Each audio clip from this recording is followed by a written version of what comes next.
ముఖ్యంగా మరి ఏదో విధంగా తెలంగాణలో ప్రశ్నించే గొంతుకలపైన కానీ విశ్లేషించే స్వరాలపైన కానీ వాళ్ళ ఎప్పటికప్పుడు వాళ్ళు స్పందించే తీరుపైన ఎందుకో ఆంధ్ర ప్రభుత్వం ఇప్పటికీ తెలంగాణలో ఉన్న మేధావులను మరి వీళ్ళందరినీ ఇయాటికి శత్రువులుగానే పరిగణిస్తుంది. ముఖ్యంగా మరి గత ఒక 5-6 నెలల క్రితము పవన్ కళ్యాణ్ గారిది ఒక సినిమా రిలీజ్ అయింది. ఆ సినిమాలో కతానా అనే ఒక జపాన్ నైఫ్ను తల్వార్ను ఆయన తిప్పిండు. దాంతో ఆయన దగ్గర ఉన్నటువంటి ఒక కానిస్టేబుల్ ఒక ప్రాణం జస్ట్ తృణప్రాయంగా ఆయన ప్రాణం మిస్ అయిపోయింది ఆయనది. అది నేను వీడియో ఎవిడెన్స్తో సహా హ్యాబిట్స్ పోలీస్ స్టేషన్లో కంప్లైంట్ ఇచ్చిన. అంటే ఒక బాధ్యత గల ఆయన ఎవరో నార్మల్ గాడు ఎవరో చిల్లరగాడు కాదు కదా, ఒక ఉప ముఖ్యమంత్రి. మరి ఇంతకుముందు అంటే జనసేన కంటే ముందు ఆయన చెగువీర ఫోటో పెట్టుకొని ఆయన టోపీ పెట్టుకున్నటువంటి వ్యక్తి. కొంచెమైనా మరి అటువంటి భావాలు ఉన్నాయని చెప్పుకున్నాడు. తర్వాత ఆయన రంగు మార్చిండు. సరే ఏమైనప్పటికీ నేను ఎలాంగ్ విత్ ప్రూఫ్స్ ఒక బాధ్యత గల ఉప ముఖ్యమంత్రి తెలంగాణలో వచ్చి మరి ఇట్లా ఈ విధంగా ఎల్బీ స్టేడియంలో మరి బాజాబ్తా ఈరోజు కత్తి తిప్పుతుండ అంటే మరి ఒక పోలీసు ఒక దెర్రైతే ఆయన మెడ దిగేది అని వీడియో ఫుటేజ్ అంతించిన. కానీ మన తెలంగాణ పోలీసు చాలా గొప్పోళ్ళు. పక్క రాష్ట్రం ఉప ముఖ్యమంత్రి ఆయన మీదనే కేసు ఎందుకు పెట్టాలని చెప్పేసి కేసు రిజిస్టర్ చేయలేదు. నేను ఇప్పటికి చాలాసార్లు చేసిన. నేను ఎందుకు ఇచ్చిన కంప్లైంట్ అంటే ఒకటి నీ బాధ్యత ఏంది, నువ్వు చేయాల్సిన పనులు ఏంది, నువ్వు ఏ విధంగా చేస్తున్నావు. తెలంగాణలో వచ్చి నా హైదరాబాద్కి వచ్చి నా స్టేడియంలో నువ్వు తలవారు తిప్పే స్థాయికి నువ్వు ఎదిగినవా అని చెప్పేసి ఒక పౌరుషం తెలంగాణ పౌరుషం చూపించాలనే ఉద్దేశంతో నేను ఇచ్చిన.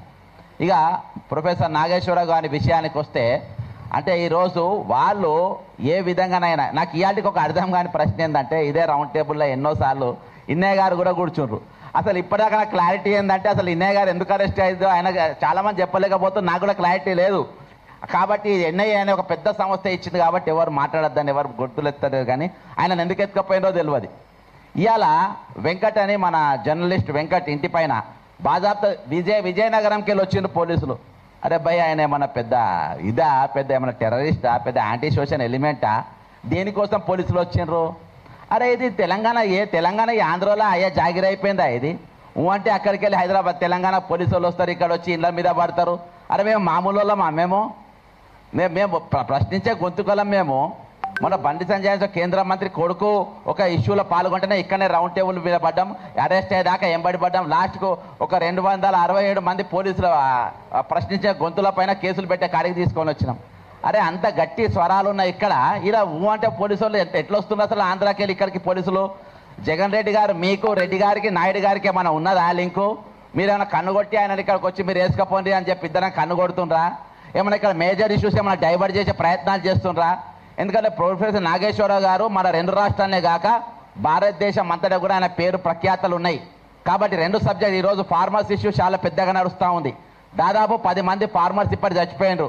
పృథ్వీ గారు కానీ ఇక్కడ ఉన్నవారు చాలామంది కల్లాల కాడికి కూడా పోయినరు. మరి మేము కూడా మానవ హక్కుల కమిషన్లో ఫిర్యాదు చేసినాం. మరి ఇటువంటి సెన్సిటివ్ ఇష్యూస్ డైవర్ట్ కానీ అని చెప్పి ఇద్దరు కన్ను కొట్టుకొని ఇవన్నీ ఏమైనా కథలు పడుతున్నా అనే డౌట్ వస్తుంది. ఎందుకంటే ఈరోజు మరి ఎక్కడ చూసినా కానీ ఒక పెద్ద చర్చ ఈరోజు నాగేశ్వరరావు గారి వెళ్ళింది. ఏది ఏమైనప్పటికీ ఇవాటికి నేను అనుకుంటున్నా ఇది నాగేశ్వరరావు గారి మీద ఏదైతే మీరు కేసు పెట్టిందో ఇదే ఆఖరి కేసు కావాలి. మళ్ళీ ఇంకొక జర్నలిస్ట్ గారి పైన కానీ ఇంకో మేధావి మీద కానీ ఇంకో ప్రశ్నించే గొంతుకల మీద కానీ ఈరోజు ఇటువంటి కేసులు ఉండే ప్రయత్నాలు చేయొద్దు. ఈరోజు తెలంగాణ వనరులు ఇంకా దోపిడీ గురైతేనే ఉంది. ఇవాళ ఫ్యూచర్ సిటీ కాంట్రాక్ట్ ఎవరండి? ఎవరికి ఇచ్చిన ఫ్యూచర్ సిటీ కాంట్రాక్టు? సీఎం రమేష్కి ఇచ్చిండ్రు. ఎవరైనా సీఎం రమేష్ ఎక్కడికి వెళ్ళి వచ్చిండ్రు? ఈరోజు మా కాంట్రాక్ట్లను తీసుకుంటాం, మా వర్కులు తీసుకుంటాం. ఇంతకుముందు దోచుకుపోయిందని చెప్పి మేము తెలంగాణ తెచ్చుకున్నాం. ఇప్పుడు దోచి పెడుతున్నాం కదా మేము బాజాబ్తా. నువ్వు ఎందుకు ఫికర్ చేస్తున్నాం? మేమే దోచి పెడుతున్నాం మీకు.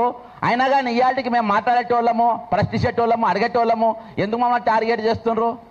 ఈరోజు నేను గతంలో రాజశేఖర రెడ్డి గారు సీఎంగా ఉన్నప్పుడు నేను కార్పొరేషన్ చైర్మన్గా చేసిన. అక్కడ ఉన్న క్యాడర్తో కొంచెం నాకు దగ్గర సంబంధాలు ఉన్నాయి.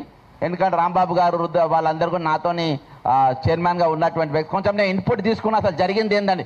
నాగేశ్వరరావు గారు ఏదైతే విశ్లేషణ చెప్పిండో అది కరెక్టా రాంగా అని చెప్పి 100% కరెక్ట్ అని చెప్పిన. మరి ఎఫ్ఐఆర్ చేస్తారా నా మీద? ఇది అభిప్రాయం చాలామంది పెడుతున్నారు. మరి నాగేశ్వరరావు గారు చెప్తేనే అంటేనే ఎందుకు పెట్టిండ్రు?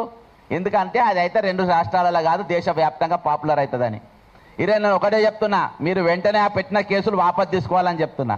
ఇంకా ఈ చిల్లర కథలు ఏవైతే మీరు పేడ్ మీడియాతోని మరి నిత్యం ఆయన పైన ఏవైతే పోస్టింగ్లు పెట్టిస్తుండ్రో ట్విట్టర్లు పెట్టిస్తుండ్రో అవి మాకు కూడా వస్తే మేము కూడా పెట్టగలుగుతాం. అవన్నీ మానుకోవాలి. టిట్ ఫర్ ట్యాట్ ఇద్దామంటే టిట్ ఫర్ ట్యాట్ ఇద్దాం, చూసుకుందామంటే చూసుకుందాం. వీళ్ళు ఎవరైనా తక్కువేం లేరు. మరి మాకైతే పెద్దగా గుంటూరులో శ్రీకాకుళం శ్రీకాకుళం నాకు పెద్ద పనేం ఉండదు. కానీ చంద్రబాబు నాయుడు ఇక్కడనే ఉండదు. నేను ఆయన ఇంటికి మీద పోతే నా పెద్ద ఫరకేం పడది. పవన్ కళ్యాణ్ అంటే వాళ్ళు హైదరాబాద్కి రావాలనే వాడు ఇంటికి పోతా, వాళ్ళు ఎట్లా ఇక్కడ తిరుగుతారో చూస్తానే బాజాబ్తా హెచ్చరిక చేస్తున్నా. మీరు ఏమన్నా రాసుకోండి. ఇవాళకెళ్ళి ఇక్కడ ప్రొఫెసర్ నాగేశ్వరరావు గారి మీద పెట్టిన ఎఫ్ఐఆర్ వాపస్ తీసుకోకుంటే చంద్రబాబు నాయుడు అనేటువంటి హైదరాబాద్లో తిరిగాడు, లోకేష్ అనేటువంటి హైదరాబాద్లో తిరిగాడు. ఇక్కడ పౌర సమాజం మొత్తం కళ్ళెత్తది.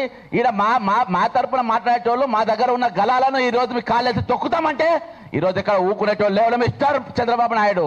పవన్ కళ్యాణ్ గారు మీరేం చెప్పిండ్రు?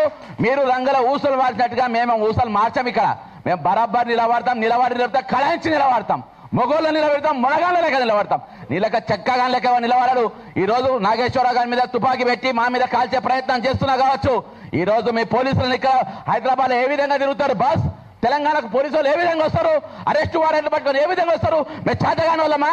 చేతు గాజులు వేసుకున్నామా? మిస్టర్ రేవంత్ రెడ్డి దగ్గర హోంశాఖ మంత్రి ఉన్నది, ఏ విధంగా నువ్వు అనుమతిస్తున్నావు? ఈ కాంచెలు వారెన్లతో ఆంధ్రకేరళ పోలీసులు వస్తే అరెస్ట్ చేసి లోపడేసి పడేయాలి, వాళ్ళని జైల్లో పెట్టాలి. ఎట్టెట్లు వస్తే తమాషా చేస్తుండ్రా ఇక్కడ, తమాషా చేస్తుండ్రా ఇక్కడ. ఇదే ఆఖరి ఎఫ్ఐఆర్ కావాలి, ఇదే లాస్ట్ ఎఫ్ఐఆర్ కావాలి.